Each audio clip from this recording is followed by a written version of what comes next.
E também quero que vocês saibam que existiram alguns evangelhos apócrifos, que geram uma tremenda de uma confusão, uma polêmica. Como, por exemplo, o Evangelho de Maria Madalena, Evangelho de Tomé. Então, imagina só, quando você começa a ver alguns evangelhos, tem um outro evangelho também, eu me esqueci o nome, mas, cara, é um evangelho da confusão. E essa confusão, o que, que ela faz? Ela faz, o nosso único objetivo aqui não é criar guerra em nenhuma conexão, porque o que eu quero que você saiba é o seguinte: questionar a religião, o dogma, não é questionar Deus. Uma coisa que eu gosto muito do Allan Kardec, ele falava da fé raciocinada. Então, por favor, gente, aprendam que na casa de meu pai há muitas moradas. Eu tenho muitas coisas, embora eu não sou evangélico, eu tenho muito amigo evangélico, eu tenho muita coisa do evangélico em mim. Muita. Você nem sabe quanto. E já tive muita vontade de ser pastor. O que eu preciso para ser pastor, hein? Outra coisa que eu tenho muita coisa do católico em mim. E eu tenho muita coisa do esotérico, do místico, do espiritualista. Eu fui salvo pela Umbanda quando criança. Meu irmão foi salvo pelo Espiritismo. Minha mãe mudou a nossa vida com a Seichonoye. Mais tarde ela mudou a nossa vida de novo com a canalização da chama violeta. Então como que a gente pode dizer que só tem um caminho? Dalai Lama, que hoje é um homem controverso, mas o que fizeram com ele não é justo. Tá? Só para vocês saberem. O que fizeram com ele, aquele negócio dele lamber a criança, não é justo. Existe um baita de um contexto, existe um baita... Se você for na Índia e você vê alguém comendo escorpião frito, você vai cancelar a Índia? Por que você não vai fazer isso? Porque é uma cultura, uma tradição muito forte que tem a ver com os seus rituais. Então, infelizmente, tem gente demonizando o Dalai Lama sem olhar a vida dele, olhar o bem que ele faz para a humanidade. Então, eu quero só dizer a vocês que todas as áreas, todos os chamados, todos os caminhos, eles são importantes, sabe? Para que a gente possa aprender a conviver com o outro. E todas as vezes que uma religião, seja ela qual for, todas as vezes, seja uma religião, seja ela qual for, te fizer melhor, ela está funcionando. Meus amigos budistas, eles estão evoluindo. Eu tenho 2 amigos bem budistas. Eu gostaria de ter a paz que eles têm. Gostaria muito de ter a paz que eles têm. Gostaria muito de ter o discernimento que eles têm. E tem uma coisa muito bonita entre eles. Eles são budistas, o caminho do Buda, aquela coisa toda, aquela ritualística toda. E eles têm um respeito por Jesus. Uau! Não é não? Eles têm um respeito por Jesus. Então, se você for visitar outras religiões, e eu poderia citar umas 4 pelo menos, Jesus sempre foi visto como um grande ser, um grande mestre, um grande mensageiro. E essas outras religiões, por exemplo, o islamismo mesmo, respeita Jesus. Respeita muito. Agora, será que o cristianismo respeita Maomé? Então, assim, o que eu estou falando para vocês, como governante desta live, deste projeto, desta missão, é que aqui nós vamos viver. Eu sou cristão, vivo o cristianismo, amo isso, só que sou aberto, sou espiritual e quero envolver e chamar todo mundo de diferentes religiões, porque é a derrota da humanidade. Quando eu quero socar a goela abaixo para o outro, a minha religião, a minha verdade e o determinismo, eu só mostro para o outro que a minha religião não funciona.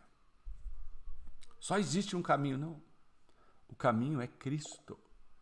E quando a pessoa só existe um caminho, é Jesus, não, o único caminho, quando Jesus disse, só existe um caminho, a verdade e a vida, o mim, por mim, que ele fala, não é o homem Jesus, é o Cristo.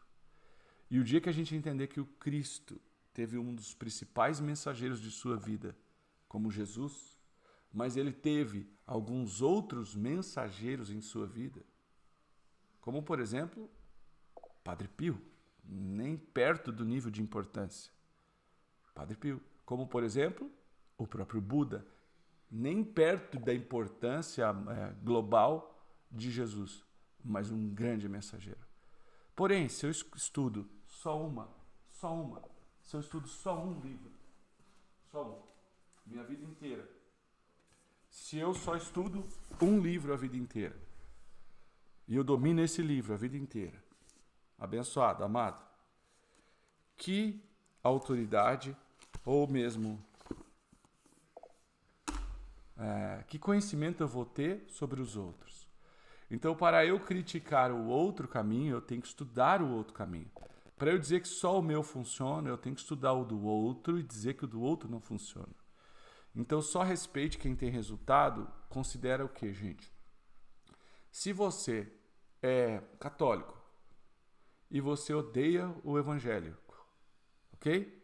Então, você vai viver um ano de igreja, de rituais, de caminhos e de louvores.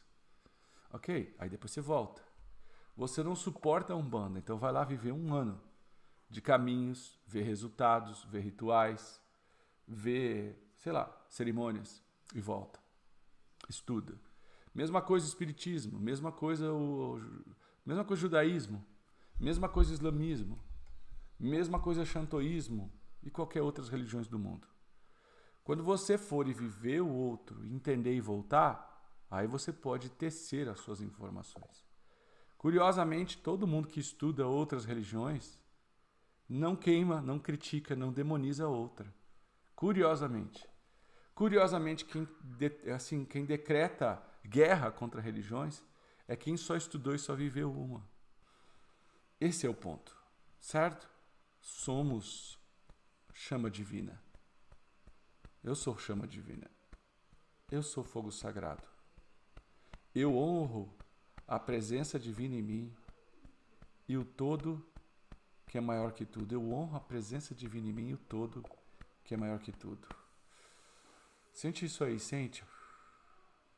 Eu dou graças à vida e à bênção da minha existência. Eu dou graças à sua vida e à bênção da sua existência.